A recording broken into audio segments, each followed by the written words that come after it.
नमस्कार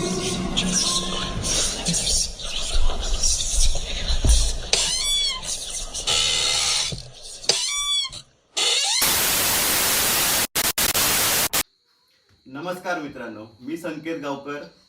आज तुमका भूतांचे गोष्टी तुमका दाखवतले मी, म्हणजे हॉरर स्टोरी, ते पण आमच्या शिवडा गावच्या माळावर झालेले.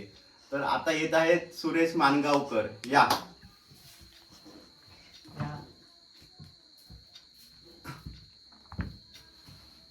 तर तुमचा पहिला संकेत गावकर या व्लॉगवरती स्वागत असा. तुम्ही खयची भूताची गोष्ट अनुभवलेली? आमच्या आयुष्यात बरेच अनुभव येले भूतांबद्दल, पण एक घटना अशी घडलेली आहे काही असा, आणि ती पण दिवसा ढवळ्या.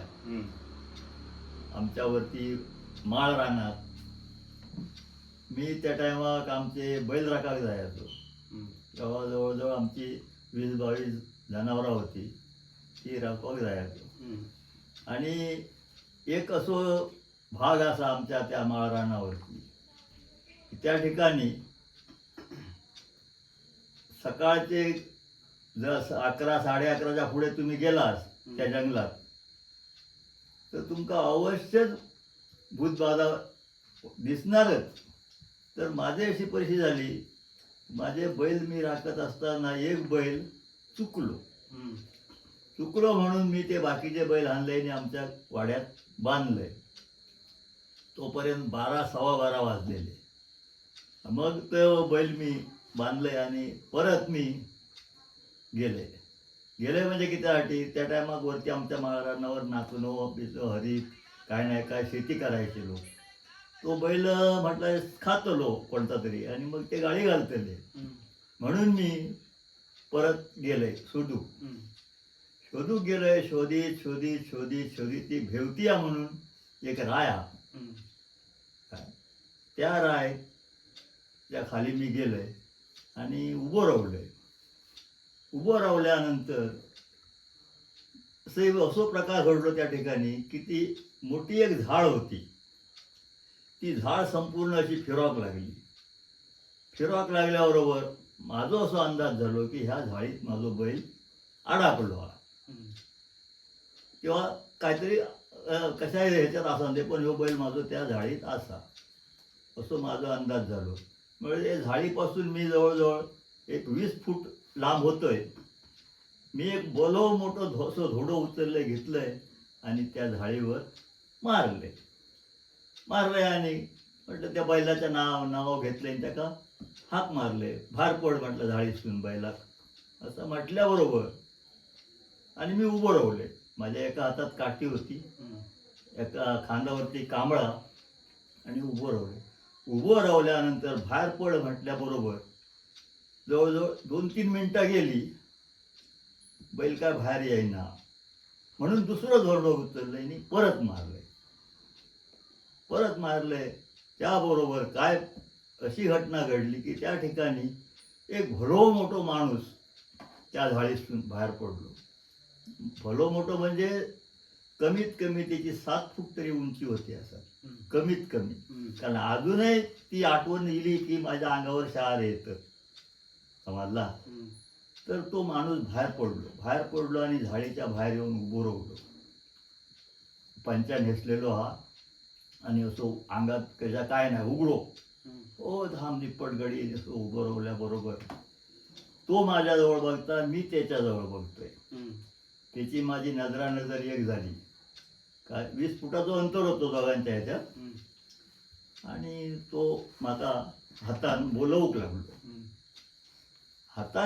लागल्याबरोबर मी म्हटलं ह्यो काय कोण साधो सुधो माणूस नाही, ह्यो काहीतरी प्रकार हा. म्हणून मी काय केलंय, तसंच उभं रावलंय आणि मनातल्या मनात माझी जी काय देवता माझ्या साथी असायची आणि हा ती अजून आहे, तर तिचं मी मनातल्या मनात नाव घेतलंय. आणि मागच्या पायान मी मागे जवळजवळ 20-25 फूट मागे इलंय आणि उभं राहिलंय परत. तरी तो माणूस तसंच हसयत उभो. तो बोलवता जा माका ये, हातानं बोलवी, तोंडानं आवाज मात्र नाही, हातानं बोलवता बोलवता म्हणताना माझी हवाच गेली. आता ह्यो माका म्हटला मारणार म्हणून मी काय केलंय नंतर माझ्या आकडे कोयतो होतो काय, कांबळा होता त्या हातात काठी घेतले आणि कोयतो उजव्या हातात घेतले आणि कोयतो घेऊन असो मी उभं राहलो. तो तकडे उभा, मी अडे उभो असे.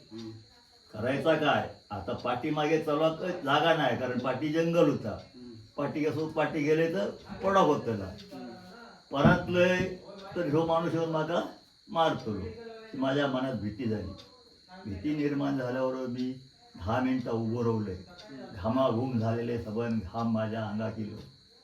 10 मिनिटं उभं राहिलोय, ह्यो माणूस का आतमध्ये जायत नाही. त्याबरोबर माका आठवण झाली आमच्या चाळ्याची, हेदेवाच्या चाळ्याची. मी तसंच उभं राहिलोय, पायातली चप्पल जराशी बाहेर काढलंय अशी पाय आणि उभं राहिलोय आणि त्या चाळ्यात मी खेचून सांगडा पुरवलंय. बाबा रे, ह्याचा काय ह्या तू आवर हे का असं म्हटलंय आणि मी गाराण्याला का दिलंय आणि पाठी उभं राहिल्यानंतर तो माणूस तरी पण उभा, गाराणा देऊन सुद्धा. आणि एक 5 मिनिटं गेली आणि तो माणूस असती असं म्हणजे कसो खाली होऊ लागलो. काय खाली होता जवळजवळ 7 फुटाची उंची त्याची, 3-3.5 फुटावरती तो माणूस गेलो. बघा कशी परिस्थिती असतात ते. 3.5 फुटावर गेल्याबरोबर म्हणजे त्याचं काय झाला की आता लहान झालो, आता हे पुढे गेलो काय मारेल. पण मी त्याच्यापेक्षा शानो बनलोय. ह्यो म्हटलं हे आता सगळे ह्याचे नखरे चालू झाले, ह्यो माका कशाही परिस्थितीत ह्यो गुटाळणार. पण चाळ्यात म्हटलं आता तूच काय तर बघ, आणि पाठी अशी ह्या केलंय काय असो कुशी परतलंय आणि पाठी आता वरती पळत जायचा. तोपर्यंत तो 10 पावला पुढे गेलो असो परतल्याबरोबर. आता काय करायचं तेव्हा माझी पाठ झाली की तो माका मारणार. मग मी कसोच उलटो पाठी कमीत कमी 50-1 फूट पाठी असो पाठी चलत इलंय आणि वरती इलंय. आणि जो काय मग धावत सुटलंय तो धूम घरा गेल्यानंतर आमचे नाना विचारतात, अरे अजून होतच खय. म्हटलं असो बैल चुकलो, बाळो बैल चुकलो, त्याका शोधूक अमुक ठिकाणी गेले, वेवतियात म्हटलं गेलंय. आणि असो प्रकार झालेलो प्रकार सगळं त्यांना मी सांगल्यानंतर त्यांनी माका दम दिल्यानी माका म्हणतो तू ते गेलंच कशा, त्या एरियात जावता नाही. दुपारी 11-11:30 नंतर संध्याकाळचा त्या एरियात म्हणाले जावता नाही का, नशीब देवाची साथ होती म्हणून तू थैसून सुखरूप इलंस आणि आता इलं म्हणले. आता ह्याच्यानंतर मात्र त्या एरियात तू जाऊ नको. आतापर्यंत मी त्या एरियात कधी एकटो गेलोय नाही. ही गोष्ट कधीची आहे, किती सालमधली? कमीत कमी आता ह्या गोष्टी 22 वर्ष झाली. 22 वर्ष 22-23 वर्ष होऊन गेली त्या गोष्टी आम्हाला ना. असे हे महाराणाचे आमच्या अनुभव असत आमचा काय. तर मित्रांनो, ही स्टोरी कशी वाटली तुम्हाला नक्की कमेंट करून सांगा. आणि तुमका असे स्टोरी पाहिजे असतील आणि तुमच्याकडे असतील तर तुम्ही मला कॉन्टॅक्ट करू शकता संकेत गावकर या इंस्टाग्रामवरती पेजवरती. तर आपण भेटूया आता दुसऱ्या व्हिडिओत. तोपर्यंत बाय बाय.